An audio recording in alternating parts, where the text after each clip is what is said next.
नमस्कार दोस्तों flexi cap की कैटेगरी में आप देखेंगे तो बहुत सारे अच्छे म्यूचुअल फंड स्कीम मौजूद हैं। लेकिन इस वीडियो में मैं particularly HDFC flexi cap fund के बारे में बात करने वाला हूं। एंड यहाँ पे हम डिटेल में रिव्यू करेंगे, एनालिसिस करेंगे बिल्कुल एक्सपर्ट लेवल का, और फाइनली जानेंगे कि क्या इसमें इन्वेस्टमेंट आपको करना चाहिए कि नहीं करना चाहिए। खासकर अभी जो प्रेजेंट टाइम मार्केट का सिचुएशन है, इसको ध्यान में रखते हुए मैं यहाँ पे बात करने वाला हूँ कि अभी इस फंड में इन्वेस्टमेंट करना सही है कि नहीं। तो अगर आप कोई फ्लैक्सी कैप फंड में इन्वेस्टमेंट करना चाह रहे हैं, या फिर इसी जो एचडीएफसी फ्लैक्सी कैप फंड है, इसमें इन्वेस्टमेंट करने के बारे में सोच रहे हैं, तो ये आपके लिए एक मस्ट वॉच इन्वेस्टमेंट से रिलेटेड वीडियो है। आपसे रिक्वेस्ट है, वीडियो को पूरा ज़रूर देखिएगा ताकि आपको सही और सटीक जानकारी मिल सके। तो चलिए देखते हैं कि आखिर क्या ख़ास बातें हैं इस म्यूचुअल फंड स्कीम में, जो हमें एक बार इन्वेस्टमेंट करने से पहले ज़रूर चेक करना चाहिए। तो अगर इस फंड के कुछ बेसिक डिटेल को अगर मैं चेक करूँ, तो ये सारा डिटेल आपके सामने मौजूद है। जैसे कि यह फंड 2013 में लॉन्च हुआ था, तो इस हिसाब से अगर आप देखेंगे तो इस फंड को लॉन्च हुए अभी 12 साल हो चुके हैं। ₹2192.76 के आसपास इसका एनएवी चल रहा है, मतलब 1 यूनिट का ये प्राइस है। अच्छा, एक बार जैसे कि यहाँ पे लिखा है कि ₹2192 1 यूनिट का प्राइस है, तो ये मत सोचिएगा कि इतना रुपए आपको देना ही होगा, ठीक है? ऐसा बिल्कुल भी नहीं होता है, म्यूचुअल फंड में ऐसे आपका इन्वेस्टमेंट नहीं होता है। यहाँ पे जो मिनिमम एसआईपी है ₹500 से है, लमसम करना चाहें तो ₹1000 आप लमसम कर सकते हैं। मतलब अगर आप इसमें एसआईपी चालू करना चाहें तो ₹500 से भी आप एसआईपी चालू कर सकते हैं, चाहे इसका एनएवी कुछ भी रहा हो। 81,000 करोड़ के आसपास इसका एसेट अंडर मैनेजमेंट है, जो कि काफ़ी अच्छा है, मतलब कि साफ-साफ बता रहा है पिछले 12 साल में 81,000 करोड़ तक इसका फंड साइज़ इंक्रीज़ हो चुका है। तो मतलब ये बताता है कि जो इन्वेस्टर्स हैं, जो निवेशक हैं, इस फंड पे बहुत ज़्यादा रिलाय करते हैं, भरोसा करते हैं, और इस फंड ने काफ़ी अच्छा रिटर्न दिया होगा, तभी लोग इस पे भरोसा भी कर रहे हैं। बाकी अगर इसके बेंचमार्क की बात करें तो निफ्टी ₹500 टीआरआई इसका बेंचमार्क है, एंड एक्सपेंस रेशियो 0.7% है। तो ये इस फंड के कुछ बेसिक डिटेल हो गए हैं। अब चलते हैं रिटर्न को एक बार चेक करते हैं कि आखिर इस फंड का रिटर्न कैसा रहा है। लेकिन उससे पहले इसके इन्वेस्टमेंट फ़िलॉसफ़ी को भी जानना ज़रूरी है। देखिए, किसी भी म्यूचुअल फंड स्कीम को अगर आपको अच्छे से समझना है, तो सबसे पहले उसके इन्वेस्टमेंट फ़िलॉसफ़ी एंड स्ट्रैटेजी को आपको समझना होगा। तो यहाँ पे कुछ पॉइंटर्स लिखे हुए हैं, जैसे कि अगर मैं एचडीएफसी फ्लैक्सी कैप फंड की बात करूँ, तो ये बिल्कुल डायनामिक एंड डिसिप्लिन अप्रोच लेता है इन्वेस्टमेंट के लिए।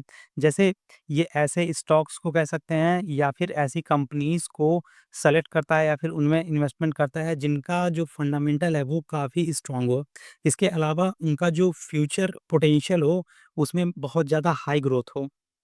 मतलब हाई ग्रोथ पोटेंशियल हो, भविष्य में अच्छा रिटर्न देने की क्षमता रखते हों, ऐसे स्टॉक में या फिर ऐसी कंपनीज़ में यह फंड इन्वेस्टमेंट करता है। इसके अलावा यहाँ पे आपको डाइवर्सिफ़िकेशन भी देखने को मिलेगा, जिससे इसका जो रिस्क है कम हो जाता है रिटर्न की तुलना में।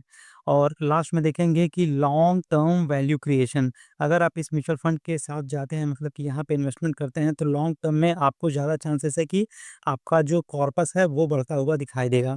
बाकी अगर मैं पोर्टफोलियो मैनेजमेंट की बात करूँ, तो यहाँ पे आप देखोगे इस फंड का जो पोर्टफोलियो टर्नओवर है, वो 20 से लेके 40-45% के बीच में ही रहता है। तो जो कि साफ तौर पे बताता है कि जो फंड मैनेजर है वो लॉन्ग टर्म स्ट्रैटेजी को फॉलो करता है। जिस भी फंड को, मतलब कि जिस भी कंपनीज़ में या फिर जिस भी स्टॉक को वो इन्वेस्टमेंट के लिए सेलेक्ट करता है, उसमें लंबे समय तक उसे होल्ड करके रखता है। बाय एंड होल्ड वाली स्ट्रैटेजी को फॉलो करता है। देखिए, टर्नओवर रेशियो जितना ज़्यादा रहता है, उतना नुकसान भी होता है, क्योंकि उसमें जो सर्विस चार्ज होता है, ट्रांज़ैक्शन चार्ज होता है, वो इंक्रीज़ हो जाता है। बाकी अगर स्टॉक क्वालिटी की बात करें, तो ऐसी कंपनीज़ में इन्वेस्ट किया जाता है, या फिर ऐसी कंपनीज़ को सेलेक्ट किया जाता है जिनका अर्निंग ग्रोथ कम से कम 27.42% के आसपास हो। मतलब कि देखा गया है कि 27.42% के आसपास अर्निंग ग्रोथ वाली कंपनीज़ को ये ज़्यादा पसंद करता है। बाकी कैश फ्लो की बात करें तो 27.05% है। वैल्यूएशन फ़ोकस की बात करें तो पीई रेशियो 17.68% के आसपास है, जो कि साफ-साफ बता रहा है कि इस यहाँ पे जो स्टॉक सिलेक्शन है, वो हाई ग्रोथ वाली पोटेंशियल वाले स्टॉक को सेलेक्ट किया गया है।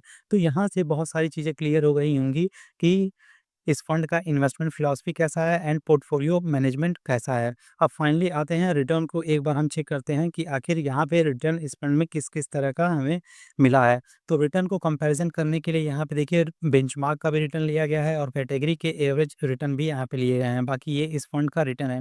1 ईयर का अगर आप रिटर्न देखते हैं, तो इस फंड ने लगभग 3.25% के आसपास रिटर्न बना के दिया है, जबकि बेंचमार्क और कैटेगरी का नेगेटिव रिटर्न है। ये काफ़ी इम्पोर्टेंट बात है। अभी जिस तरह का मार्केट सिचुएशन है वहाँ पे आप देखोगे हर एक फंड का जो रिटर्न है वो नेगेटिव जा चुका है, कैटेगरी एवरेज का रिटर्न नेगेटिव जा चुका है, बेंचमार्क का जो रिटर्न है वो भी नेगेटिव जा चुका है। लेकिन कुछ ही फंड हैं जिनमें ये फंड भी शामिल है, एचडीएफसी फ्लेक्सी कैप फंड, इन सभी फंड का जो रिटर्न है वो नेगेटिव नहीं गया है। तो ये साफ-साफ बताता है कि यह फंड ना केवल ज़्यादा रिटर्न बना के दे रहा है, बल्कि आपके जो इन्वेस्टमेंट अमाउंट है या फिर आपका जो टोटल कैपिटल है उसको सेव कर रहा है, कम लॉस होने दे रहा है। तो ऐसे फंड को चुनना काफ़ी अच्छा होता है। देखिए, रिस्क हमें कम से कम लेना है और अच्छा रिटर्न चाहिए, तो इस तरह के फंड को आपको अपने पोर्टफोलियो में एक बार ज़रूर शामिल करने के बारे में सोचना चाहिए। बाकी 3 ईयर का रिटर्न देखिए, कैटेगरी एवरेज से ज़्यादा इसका रिटर्न है, बेंचमार्क से भी ज़्यादा रिटर्न है। बाकी 5 ईयर का रिटर्न आप देख सकते हैं, बेंचमार्क से इसने ज़्यादा रिटर्न बनाया है, कैटेगरी एवरेज से भी ज़्यादा रिटर्न है। 10 ईयर का डेटा देखते हैं, तो यहाँ पे भी आपको बेंचमार्क से ज़्यादा रिटर्न देखने को मिलेगा एंड कैटेगरी से भी ज़्यादा रिटर्न देखने को मिलेगा। एंड जब से यह फंड लॉन्च हुआ है, मतलब 2013 से मैं बात कर रहा हूँ, तब से इस फंड ने 16.97% के आसपास रिटर्न बना के दिया है। तो एक बार खुद सोचिए, अगर आप फ्लैक्सी कैप फंड में इन्वेस्टमेंट कर रहे हैं जहाँ जहाँ पर ज़्यादा आपका, अगर आप देखेंगे, एक्सपोज़र लार्ज कैप कंपनीज़ में होता है, मतलब कि रिस्क यहाँ पे कम से कम होता है। वैसे लार्ज कैप में भी रिस्क होता है, लेकिन small cap and mid cap की तुलना में कम ही रिस्क होता है। तो कम रिस्क के साथ अगर कोई म्यूचुअल फंड स्कीम 16-17% के आसपास आपको रिटर्न दे रही है, तो उससे बढ़िया और क्या हो सकता है। तो यहाँ से रिटर्न देख के आपको पता चल गया होगा कि यह फंड पिछले 10 से 12 साल में कैसा प्रदर्शन किया है। बाकी अगर इसके टेक्निकल रेशियो की बात करें तो यहाँ से और भी ज़्यादा चीज़ें क्लियर हो जाएँगी। जैसे अगर इस फंड का बीटा चेक करें तो 0.80% है। ये अच्छा बीटा है। मैं अच्छा इसलिए कह रहा हूँ कि अगर किसी भी म्यूचुअल फंड स्कीम का जो बीटा है वो कम है, कितने से 1 से कम है, तो वो अच्छा माना जाता है। बीटा कम होने से क्या फ़ायदा होता है कि जो मार्केट में अप्स एंड डाउन होते हैं, सेंसिटिविटी होते हैं, उसको लेकर ये ज़्यादा रिएक्ट नहीं करता है। मतलब कि लोअर सेंसिटिविटी यहाँ पे है, मार्केट में उथल-पुथल हो रही है, तो ये इतना ज़्यादा फ्लक्चुएट नहीं करता है, इसके रिटर्न स्टेबल रहते हैं। बाकी अल्फ़ा इसका 8.45 है, अल्फ़ा जितना ज़्यादा रहता है, उतना अच्छा माना जाता है।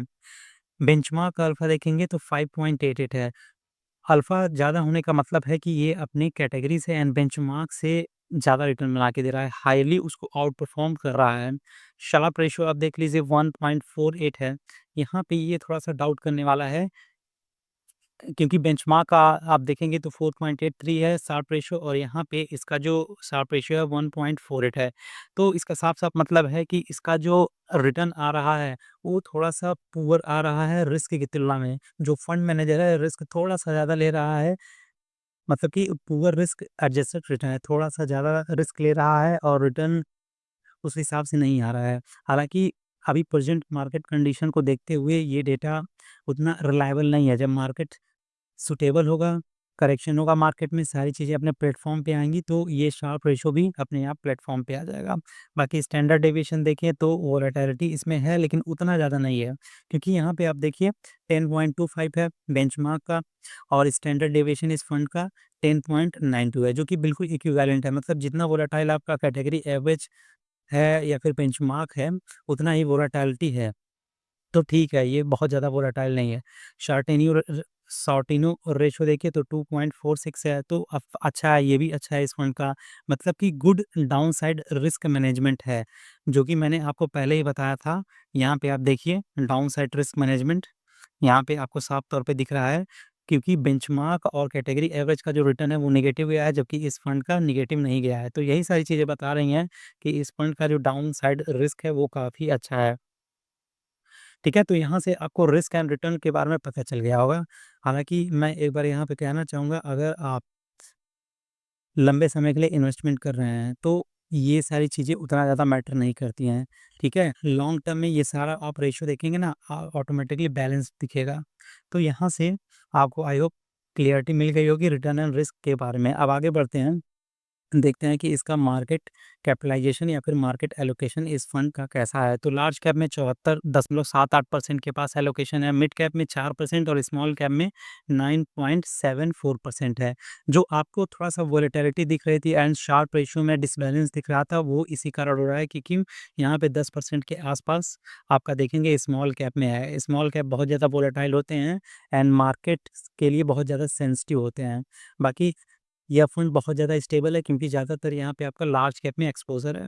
बाकी इसके अलावा अगर देखेंगे कि 11.4% इसने real estate, cash equivalent and government bond and securities में इन्वेस्ट करके रखा है, जहाँ पे ऑलमोस्ट यू नो स्टेबिलिटी बहुत ज़्यादा होती है एंड यहाँ पे वोलेटिलिटी ना के बराबर होती है, क्योंकि डेट फंड में वोलेटिलिटी का क्या करना है, एक फिक्स रिटर्न ही मिलता है। तो ओवरऑल अगर मैं मार्केट एलोकेशन की बात करूँ तो ज़्यादातर आपका एक्सपोज़र लार्ज कैप में है, जो कि अच्छी बात है आपकी म्यूचुअल फंड स्कीम के लिए।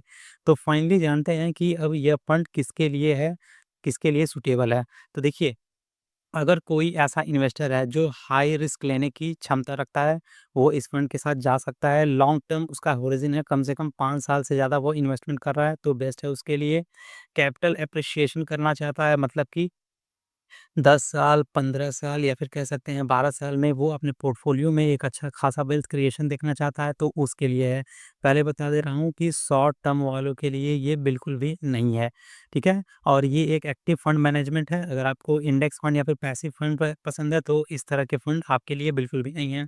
बाकी किसके लिए रिकमेंडेशन है, एसआईपी करना चाहें आप, ठीक है, बिल्कुल कर सकते हैं। थोड़ा-सा वोलेटिलिटी होता है यहाँ पे, ठीक है? बाकी मिनिमम 5 टू 7 ईयर से ज़्यादा आपको इन्वेस्टमेंट करना है, ये मैंने आपको पहले ही बता दिया। एंड यहाँ पे जो बताया गया है, considered as core equity holding, of course ये टोटली इक्विटी में इन्वेस्टमेंट कर रहा है। डेट, बॉन्ड, गवर्नमेंट सिक्योरिटीज़ में आपको 10% के आसपास ही एलोकेशन दिखेगा, मैंने आपको पहले ही दिखा दिया। इसके अलावा सूटेबल है किसके लिए? ऐसे इन्वेस्टर के लिए जो फ्लैक्सी कैप डाइवर्सिफिकेशन चाहते हैं। तो आई होप यहाँ से आपको क्लियरिटी मिल गई होगी कि यह फंड कैसा है एंड आपको इसमें इन्वेस्टमेंट करना चाहिए कि नहीं। तो फाइनली अब कंक्लूड करते हैं, तो अगर आपको इसमें इन्वेस्टमेंट करना है तो डेफ़िनेटली कर सकते हैं, लेकिन लॉन्ग टर्म के लिए इन्वेस्टमेंट करना है। थोड़ा-सा रिस्क शॉर्ट टर्म में होता है, तो अगर शॉर्ट टर्म के लिए इसमें जाना चाहें तो बिल्कुल ना है आपके लिए, ठीक है? शॉर्ट टर्म के लिए डेट एंड लिक्विड फंड होता है, वहाँ पे आप एक बार एक्सप्लोर कर सकते हैं। तो आई होप यहाँ से आपको क्लैरिटी मिल गई होगी। वीडियो यहीं पे होता है समाप्त। जाते-जाते बस इतना ऐड करना चाहेंगे कि जो कुछ भी बताया गया है केवल और केवल एजुकेशन एंड अवेयरनेस पर्पस के लिए बताया गया है। कोई भी बाई या फिर कह सकते हैं कि सेल वाली रिकमेंडेशन या फिर सजेशन बिल्कुल भी नहीं है। मार्केट में रिस्क होता है, तो जब भी आपको इन्वेस्टमेंट करना है अपने खुद के रिस्क पर करना है। ठीक है? तो आई होप अगर वीडियो पसंद आया होगा तो इसे लाइक, शेयर एंड सब्सक्राइब कीजिएगा। Thank you so much.